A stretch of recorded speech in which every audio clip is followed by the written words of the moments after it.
اللہ کو مقصود یہ ہے، اور تو سمجھ جائے گا قیامت کے دن ہویا کیسی صحابہ یہ کن کھول کے سن لو.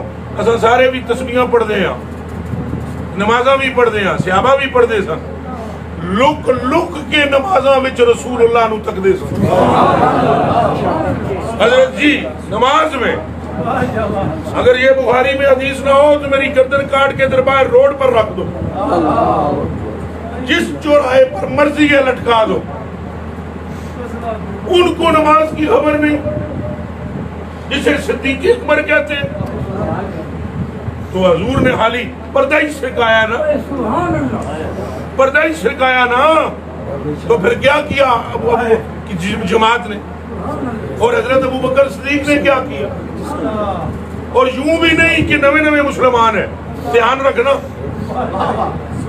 یوں بھی نہیں کہ نوے نوے مسلمان ہیں، ابھی پتہ نہیں دین کیا ہے، ایمان کیا ہے، نماز کیسے پڑھنی ہے، اللہ کو کیسے یاد کرنا ہے. یہ نہیں، حضور کی زندگی کا ظاہری طور پر آخری دن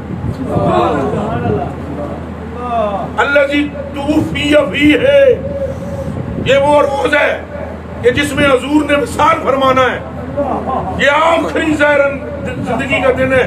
اس کا مطلب تکمیل دین ہو چکی، اس کا مطلب توحید کے ابواب سمجھائے جا چکے، اس کا مطلب طریقے صوم و صلاۃ بتایا جا چکا، اس کا مطلب جماعت پوری تیار ہو گئی. اور جانتے تھے مصلی پر کھڑا بھی اسی کو کیا ہے جو نماز کے رموز کو خوب جانتا ہے، خوب جانتا ہے کہ نماز کسے کہتے ہیں.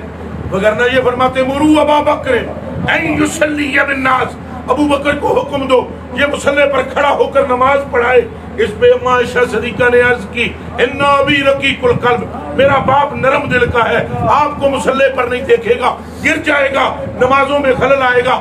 آپ چپ ہوئے، دوبارہ مائی بولی، چپ ہوئے، تیسری مرتبہ بولی، فرمایا یوسف کے بھائیوں کی طرح مجھ سے جھگڑا نہ کرو، میرا رب کہتا ہے ابو بکر کو مصلی پہ کھڑا کرو.